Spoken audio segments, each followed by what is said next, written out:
This video about the life of Morris Frank was taken from the archives of The Seeing Eye.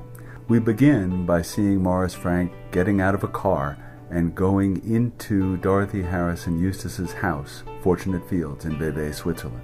Then we see Morris in a dark suit, petting and scratching Buddy with great affection before they return to the United States.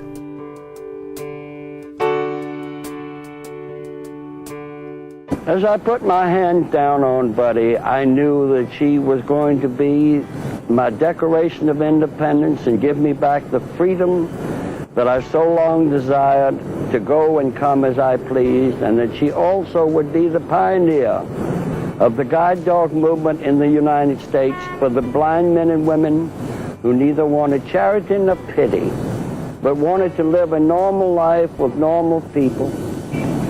And as they showed me how to put the harness on the dog, and we started down the road, as my legs stretched out, my shoulders went back, and my head went up, and the wind blew in my face, I knew I had my independence, and I knew the movement had to be a success in this country as it had been in Europe.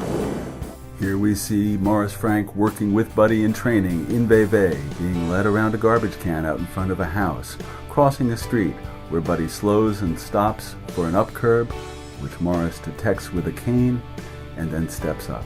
We see him saying goodbye at Fortunate Fields and getting into a car on his way back to the United States, where the work of Morris Frank and Buddy truly began.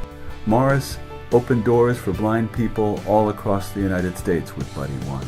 Restaurants, trains, and here even a United Airlines plane on Buddy's last trip. The work continued with Buddy Two. We see Morris Frank walking on the streets of New York City and getting into a train to the 1939 World's Fair. He gets off the Long Island Railroad at the stop by what's now Shea Stadium and goes onto the World's Fair grounds. The World's Fair symbol was the Trilon and the Perisphere. And we see him walking away from the Perisphere, coming towards us. The theme of the World's Fair was Dawn of a New Day. It certainly was.